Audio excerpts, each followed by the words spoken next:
Baby Toby. Baby Toby. Good morning, Tonga! Good morning! May hindi maamin? Ilabas mo na yan sa akin! Toby! In the morning!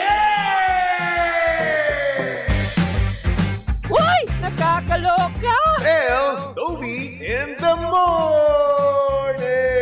Tell Toby in the morning.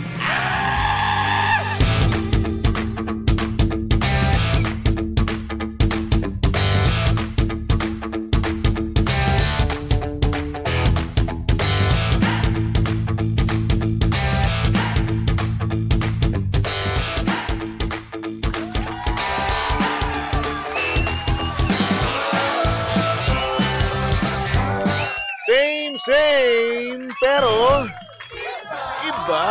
We are number 106.7 Energy FM. Pangga, huwag mo sabihing radyo, sabihin mo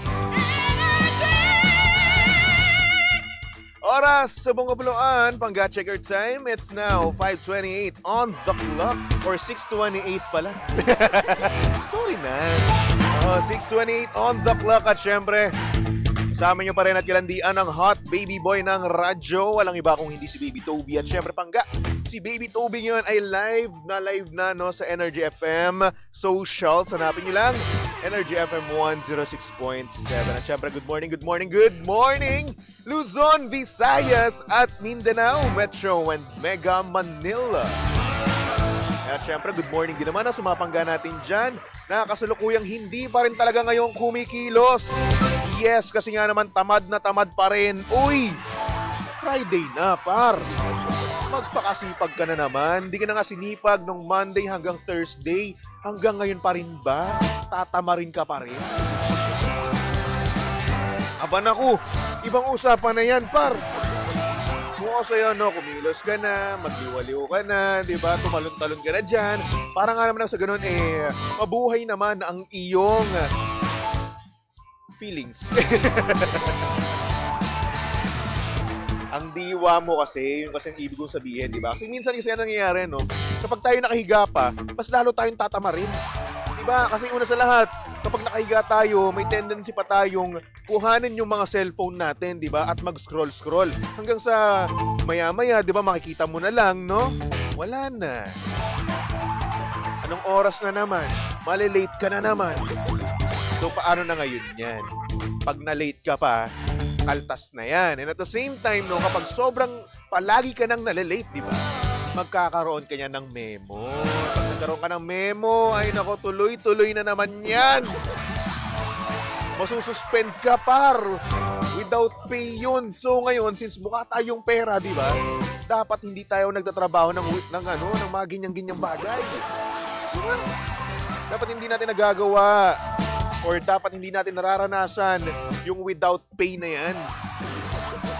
Nakakaltasan man lang, di ba? Dapat hindi ganun. Tsaka syempre at the same time, no, isipin mo rin naman ang arte-arte mo.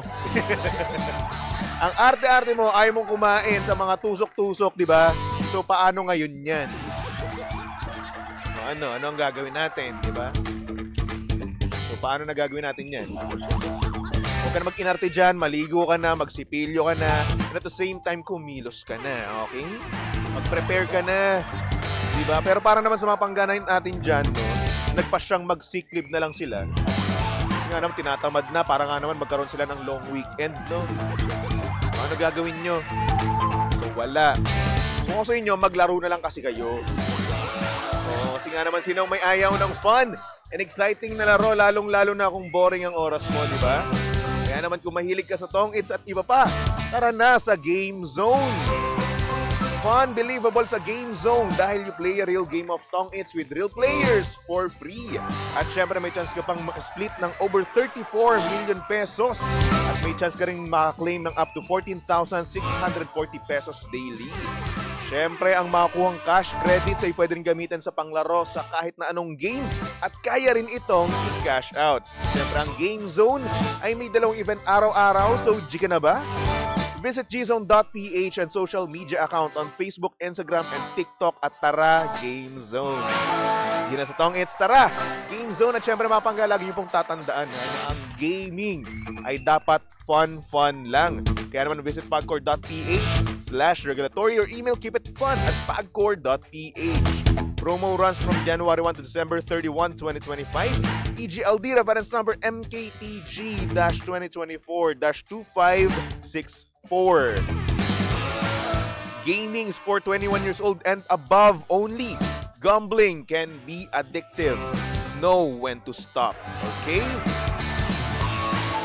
Alright. So, syempre, good morning pa rin no, sa mga pangga natin dyan sa live. No? Hello po sa inyo. Sabi ni Jeron C, walang papasok kasi Friday salary. O, di ba? Sabi ni, dagdag niya pa dito, ang gwapo naman ni Andrew. Sino si Andrew? Kilala yun. Pero balita ko, gwapo nga yun. Kumaka daw yun ni Alden eh. Sabi ni Tasha, sabi niya, hi, good morning, baby Toby. Happy Friday na naman. Enjoy your weekend. Yeah, you too.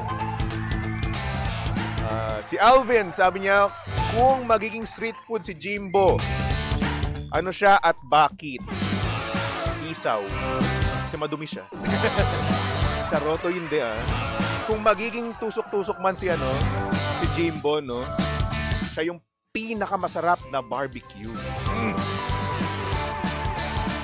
Medyo social pa yon, di ba? Kasi social kasi si Jimbo. Napakayaman nun. Mukha lang talagang hindi. Ay, nako. Si Belle Ann, 17. Sabi niya, natatamaan ako, DJ Toby. Eh, ganun talaga ang buhay. Hayaan mo na. Matama ko talaga yun sa'yo. Mami Rosie Lopez, good morning din po sa'yo. Sabi niya, good morning, baby Toby. Shoutout kay Mami Teresita Ibanga, Lola Wish, and Beshi Mary Grace Gimperly. Ayan, kay Mami Gracie. Hello po, good morning po. Pema Pascual, good morning. Sabi niya, happy weekend. Yes, same to you. Si Alvin, sabi niya, sumbong kita. Hindi sumbong mo. Sasamahan pa kita. Ano matatakot ako kay Jimbo? Hindi. Pero kung kay Papa Jackson, oo, matatakot ako doon. Pero kay Jimbo, hindi.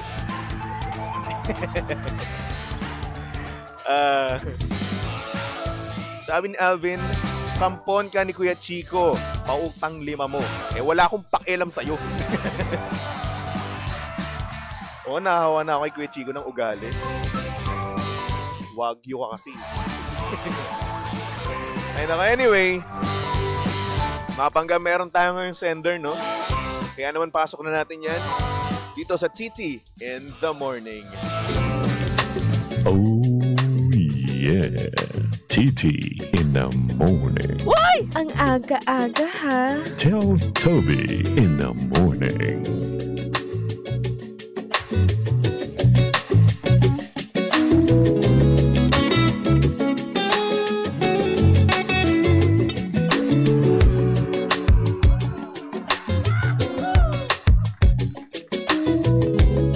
Good morning sa mga pangga natin dyang merong ka-situationship. And at the same time, yung ka-situationship nila ay merong dating app. Nako. Ito ang storya ng ating sender. At ang sabi niya dito, good morning, baby Toby. Tago mo na lang ako sa pangalang Z. Ano ba ang dapat kong ma-feel? Nakita kasi ng tropa ko yung babaeng ka-situationship ko sa isang dating app. At ang matindi pa dito, nag-match pa sila. Diyos ko, sobra akong nasaktan sa nalaman ko. At sinabi pa sa akin ng tropa ko na wala raw siyang kausap or kung anuman kasi raw single na single daw siya at open to hookups daw.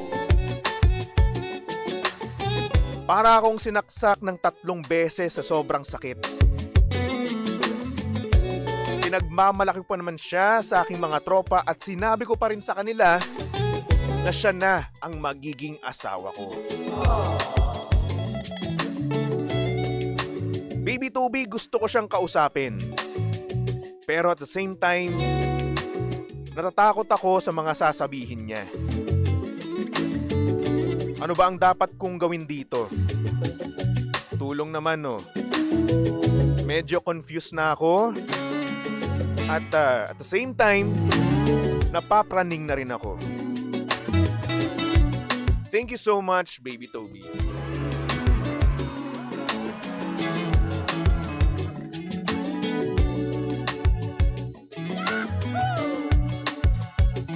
Ay, nako, dating app.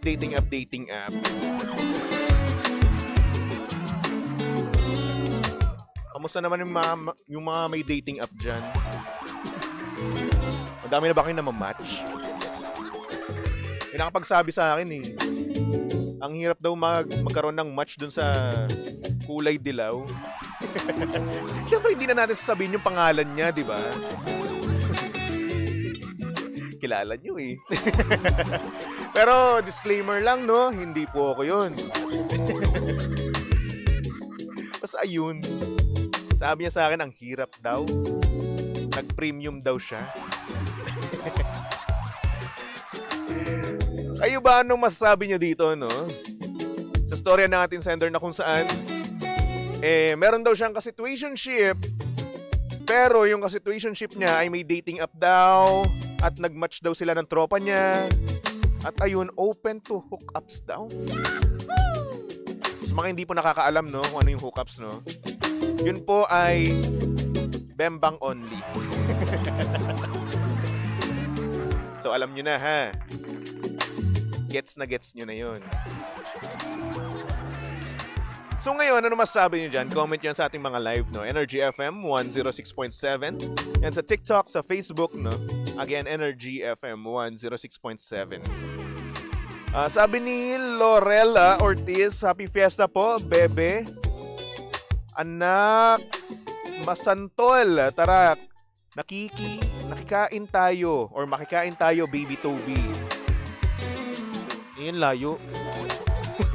Nashreen, good morning din sa'yo, Nashreen. Kamusta ka naman?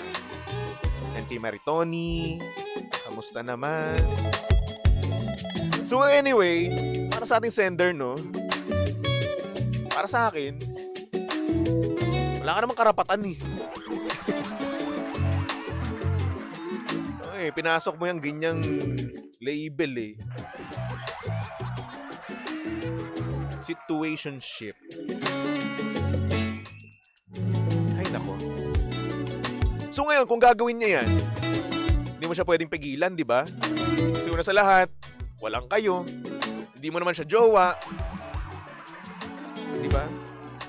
Oo, situationship mo siya. Pero anytime, itchapuera ka na. Sabi ni Fema, kausapin mo yung ka-situationship mo kung anong plano niya sa inyong dalawa. If walang plano, then move on kahit masakit.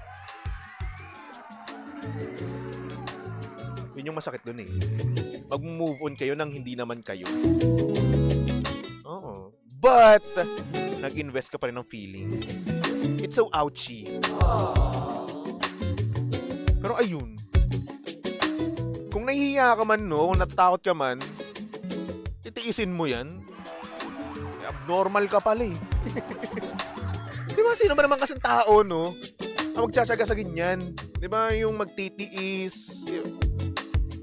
Ngayon, kung wala naman siyang plano, gaya nga nasabi ni Fema, no? Maybe it's time to move on and find someone new. Download ka rin ng dating app. Oh, download ka rin tapos kumilala ka rin doon. Alam mo, ito ang dami kong natutunan ngayon ay kahapon pala, no? Since kahapon ko to na nabasa, no? Alam nyo ba, pati sa Viber meron na rin? Oo, meron rin gano'n sa Viber. Sa FB meron. Tapos ayun nga, nagulat ako kahapon, may nakapagsabi sa akin na tech dyan, no? Diba no, Boss James? May nakapagsabi sa akin na pati daw sa Viber, meron na din. Pero this time, hindi lang basta-basta dating app, no? Iba, may bayad. Magkano offer sa'yo? 2,000 ba? 3,000? Hindi kita nakikita, wag ka sumenyas. Nang bugi ka, Boss James. O, 5,000 daw. Naknan to ko, ang mahal ah.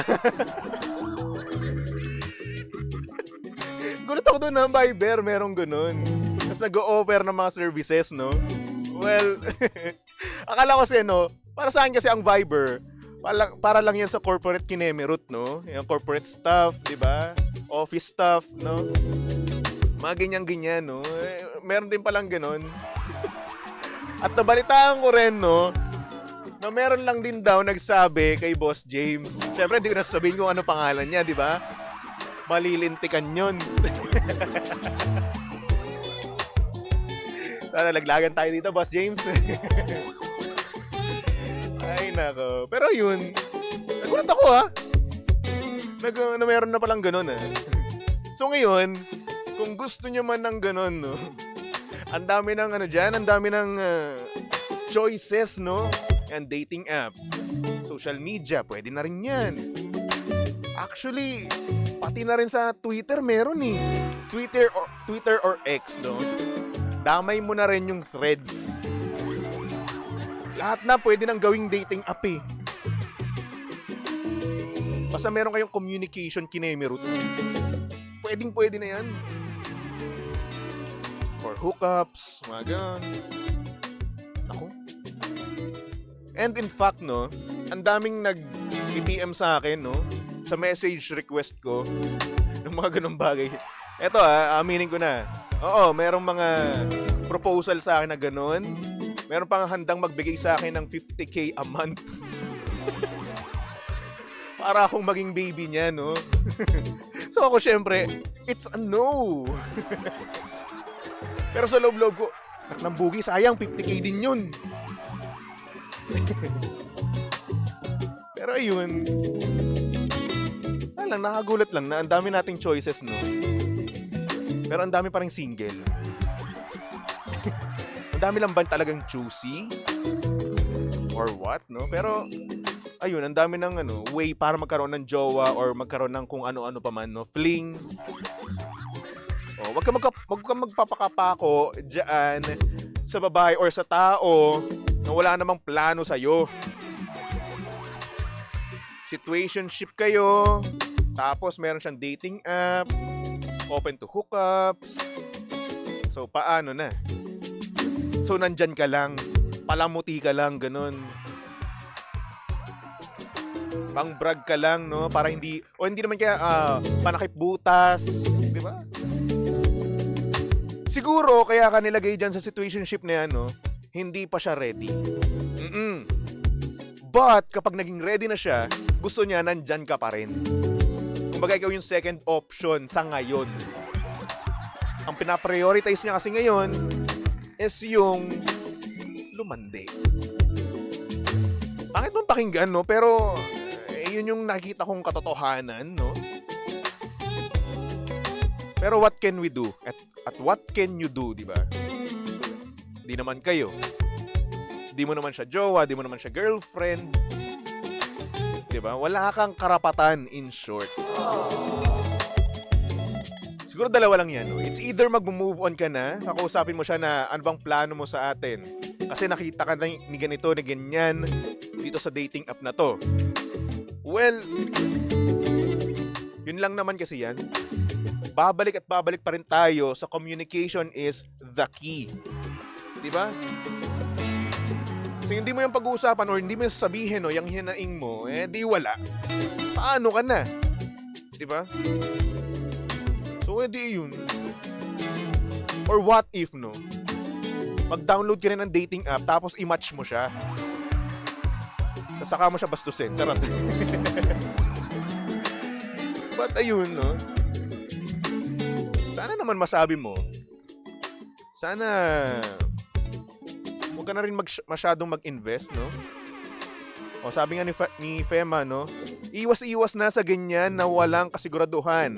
Sasayangin mo lang ang oras mo at feelings mo. Mag-invest ng feelings sa sigurado. Oh, and to quote TJ Monterde, no? Ano ba yung kantang yun? Sa mundo ng puro pero, ikaw ang aking sigurado. Iyan! Mag-invest ka ng oras mo dun sa taong gagawin kang sigurado. Di ba? Ay, nako. Sabi ni G-Wells, pabati naman, happy birthday. Shawnee Ponce, hello po, happy birthday. Sino pa ba? Patricia, sabi niya, shoutout to our mama Eva Azarcon. Enjoy Philippines, mama. We love you and miss you so much. Mom, see you when you get back here in Dallas. Hello. Happy birthday po. Happy birthday ba? Enjoy the Philippines pala. Kala ko naman happy birthday. Anyway, sabi ni Let Them, quiz pa shoutout po dito sa Canada. BUNFF po. Ano yung BUNFF? Lugar ba yun dyan? O kumpanya? Anyway, sabi ni Fema, mag-invest sa gold. Siguradong malaki ang balik niyan sa'yo after a year. Actually, oo. Ang dami nga nilang nagsabi na bumili ka ng ginto. Kasi nga naman, kapag yung ginto na yan ay nagtagal, ay nako, tataas ang value. Eh kaso, hindi tayo nag-i-invest. At wala rin tayong pang-invest, no? Ano gagawin? Walang pera eh. We are broke. O, shoutout naman sa mga broke dyan, no? Hindi kayo nag-iisa. Bernardo Dahan, sabi niya pa shoutout dito, Energy FM Kidapawan. Uy, hello po sa inyo dyan, mga pangga. Oo, sa mga kapwa pangga namin sa Kidapawan. Hello po from Manila. Good morning. Anyway, para sa ating sender, good luck na lang sa'yo at sana rin naman makaangat ka na, no? Diyan sa situationship, no? Sa kung namang ship na napapalagay ka ngayon. No? At sana rin naman, matuto kang tumigil na. O, magkusa ng umalis at magsabi ng katotohanan. Di ba? Ayun lang naman. Well, anyway, for our next song, mga pangga, here's a song from Cup of Joe titled Misteryoso. Ayan, dito lang yan. Sa estasyong same. Pero, we are number 106.7 Energy FM. Pangga, huwag mo sabihing radyo. Sabihin mo, O eto ka na naman,